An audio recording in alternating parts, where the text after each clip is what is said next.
August 28, 2017. 740 MDs and other health professionals signed a letter to the Premier and hand-delivered it. I was happy to see the RN that taught me the wrong thing. In 2011, she was holding the lead banner. They've taught millions of people the persons can't be woken up, labored, shallow breathing, turning blue from lack of oxygen, making gurgling noises, and pinpoint pupils. That could be any of 100 medical conditions that requires rescue breathing only, yet they've taught millions of people no rescue breathing and pound on a beating heart. And I'm showing up, and EMS and the fire department on a regular basis, parents giving their live children chest compressions as instructed.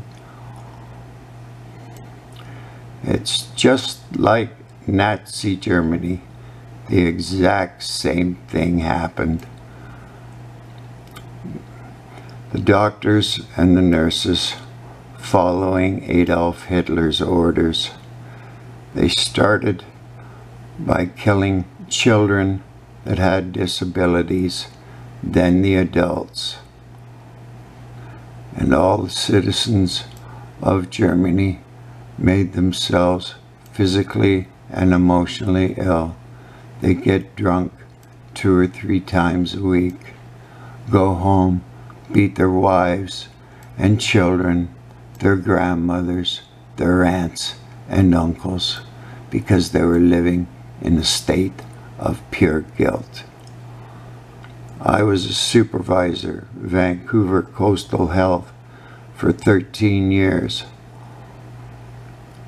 working as a mental health responder and also for medical emergencies. And per 10 million references for any breathing emergency, it's rescue breathing only.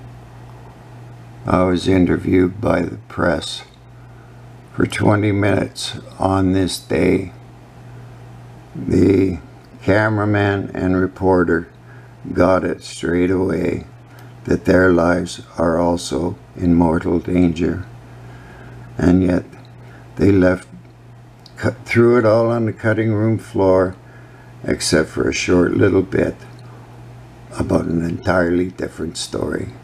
They also interviewed Zoe Dodd of the Moss Park overdose prevention site, where the nurses give rescue breathing and they don't use naloxone very often because the people will wake up with oxygen alone most of the time.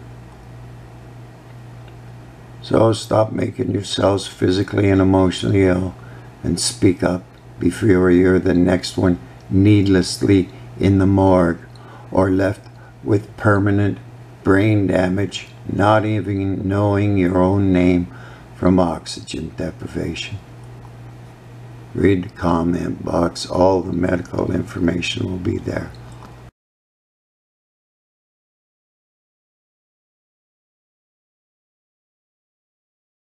Now, throughout your newscast, you've heard that our province has been waging a war on drugs, specifically opioid addiction as well. However, one harm reduction worker tells me that Toronto is still very much a crack cocaine town and that the seizure will make users change their ways, but not in a good way.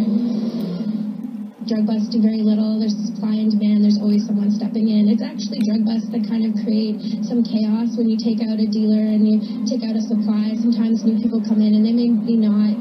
They may be there just to make $1 and not care about the folks. Harry Thompson, he's witnessed just that several times. Anytime a supply was cut off on the West Coast, some users turned to prescription narcotics or other dealers where the risk of contaminated drugs was higher. Well, sure it could. There's all kinds of things that could happen. The new supply that will come in, we don't know what it's with. Could be a dry spell, yeah, switch to other drugs, whatever. So it's kind of like a multi-headed snake. Yes. They can cut off one, but it won't stop people from using, or they'll switch to another drug. Yeah, somebody's working right away when that supply got, but that might not even been a supply. They've probably got several tons more hidden away, right?